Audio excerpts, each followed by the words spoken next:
สบายดีจ้าพี่น้องทักทายสบายดียามแรงๆเด้อ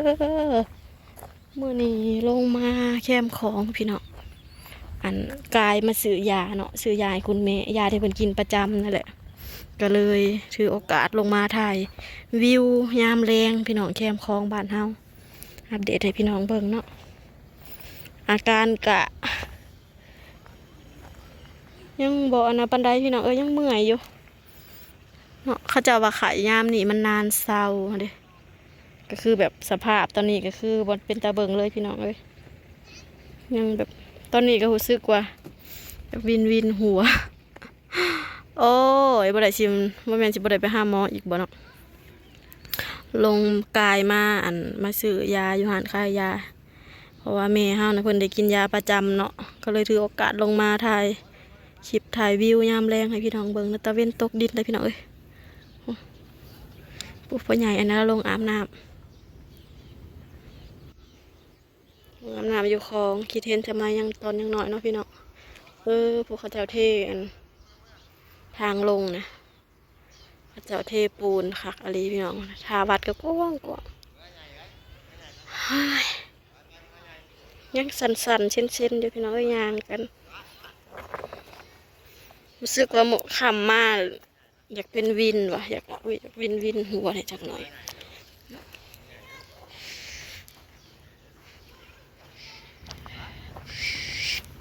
เจ็บเป็นเอ็นอุ่นเมื่อยเปิดทีมากกับจมรถเนาะพี่น้อง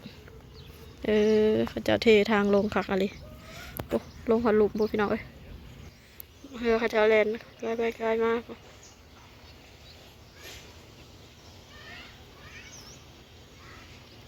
ทาวัดก็คือแบบกว้างคักกันเลยงามทาวัดเขาก็กว้างขึ้นร้ายปุ๊เพราะว่าเขาจะเทยับออกมาพี่น้องเทดินถอกดินค่ะอันนี้จะเป็นทางลงเพราะว่าพนชีไปเห็ดอยู่ทาง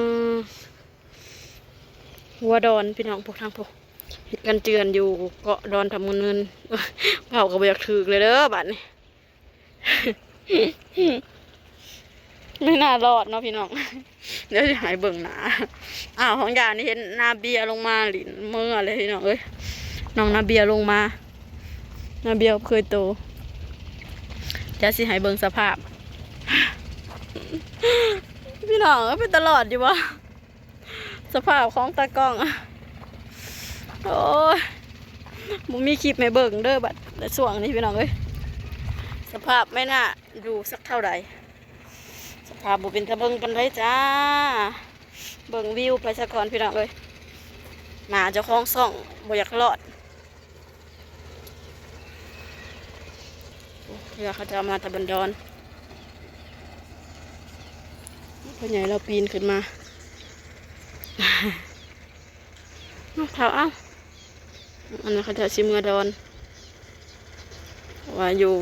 เกาะดอนอยู่เกาะกลางน้ำมันมีคนอาศัยอยู่พี่น้องมีหมู่บ้านน้อยๆจากบ้านดอนทำเงินเนาะเกาะอยู่กลางแม่น้ำโขงเสริงกับบ้านของเฮาทางปูเห็นหัวใจปูวิวอากาศดีพี่น้องลงมานั่งเหมาะแก่การลงมานั่งซิวเนาะยามแดงแรงสินะอากาศดีแฮะ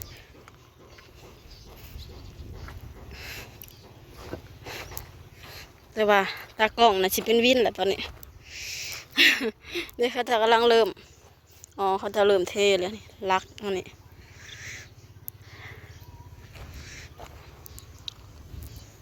จะหากระเทแล้วใหม่ๆเลยวิวโคตรสวยบรรยากาศโคตรดีเลยโอ้ลงไปหากระแปงพี่น้องกระปูหินนะอยู่แถวตามแคมตามริมมันนะแม่น้ำนะ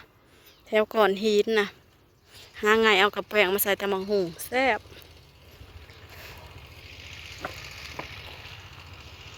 เรือเขาจะเมื่อโดน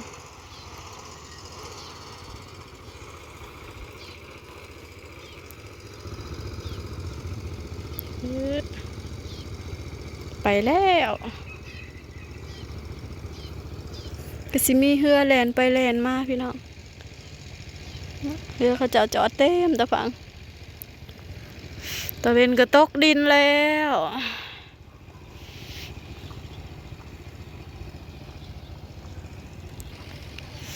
ดมยาดมไปนำไปกลับพี่น้องเดี๋ยวสิให้เบิ่งบรรยากาศระหว่างทางกลับบ้านยาดมก็เอาไม่อยู่แต่ว่าสิได้ไปกวดเลือดขึ้นประจัก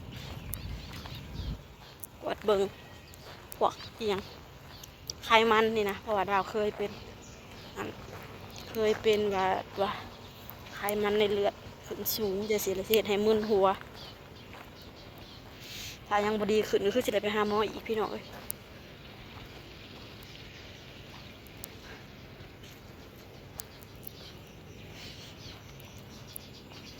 รถจอดเดี๋ยว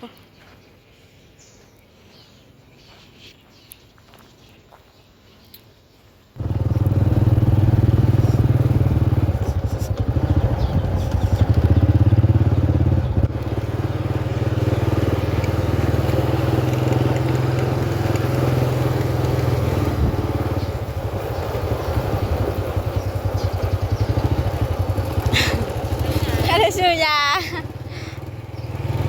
เคยบีมันจะตลาดบ่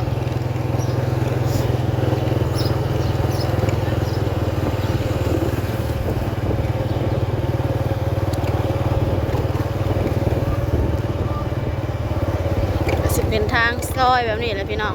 ตอนนี้ก็จะกำลังเริ่มระดมเงินกันแต่เรากำลังคาเฮือนเททางเบตงพี่น้องนี่ทางตอนนี้กำลังระดมทุนเก็บเงินกันหลังคาเฮือนละ500 บาทเททางเทก็คือแบบระดมทุนเลยก็ออกแหงแต่ละหน่วยแต่ละเฮือนแต่ละมือพี่น้องหอนนี้ก็สิเป็นทาง4 แยกจ้า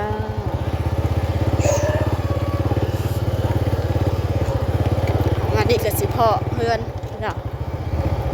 เป็นถนนใหญ่หมดแล้วเนี่ยพ่อใหญ่ทอนเฮ็ดหยังเนาะพ่อใหญ่ทอนปลูกหมักหุ่ง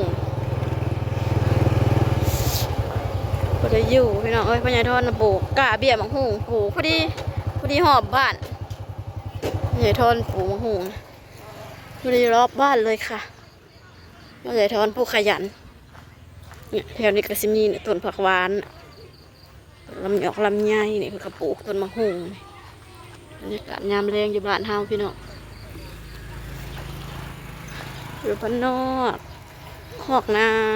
บางบัวเพื่อบางบัวเพื่อนี่เป็นโป่งมาใหม่ชอบงามเถอะ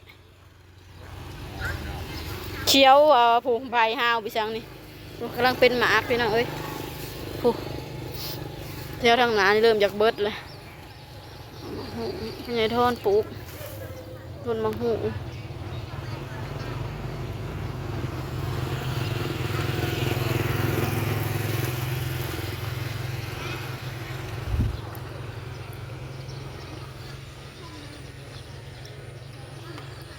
โอเคจ้าพี่น้องสำหรับคลิปนี้เดี๋ยวก็ขอจบคลิปไว้เพียงเท่านี้กันแล้วจ้าพอกันคลิปหน้าเด้อ